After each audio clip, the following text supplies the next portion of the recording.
जमहूरियत है, ये चंपारण की सरजमीन है। जुल्म करने वाले अंग्रेजों को हमारे बुजुर्गों ने मार मार कर भगा दिया था अंग्रेजों को।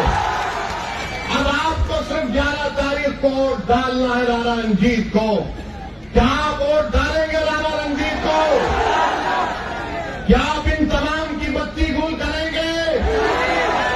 तो बत्ती गुल करने का तरीका यह है कि पतंग छाप पर बटन दबाइए, बटन दबाइए। और ये लोग जो हम पर उंगलियां उठाते हैं, हमको गाली देते हैं और बोलते हैं ओवैसी भड़काऊ भाषण देता है, ओवैसी वोट काटने के लिए आया। तो सुनो, 17% अल्पसंख्यक समाज बिहार के तुम्हारी तबाही और बर्बादी की दास्तान को तुम्हारे सामने बयान कर रहा हूं।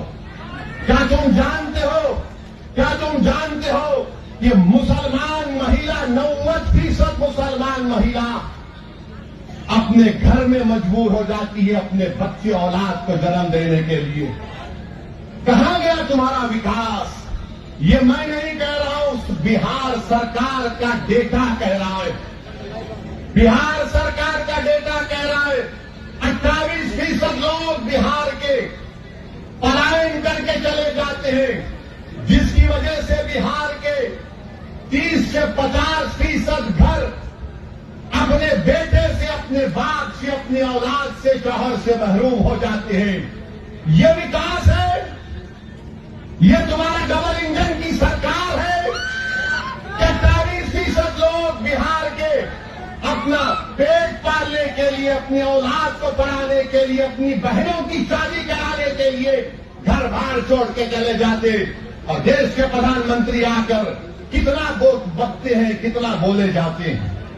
मेरे अजीज दोस्तों और बुजुर्गों, मैं आपको बताना चाह रहा हूं कि बिहार में नीतीश कुमार की 20 साल की सरकार और 15 साल की राजद की लालू परिवार की सरकार, वो पहला जंगल राज था, ये दूसरा जंगल राज कर रहा है।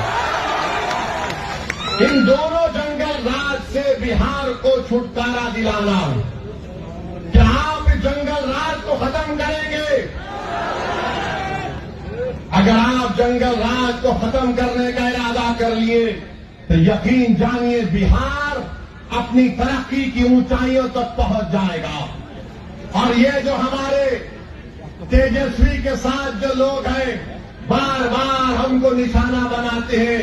अरे मेरे भाई, जब 3% उप मुख्यमंत्री बन रहा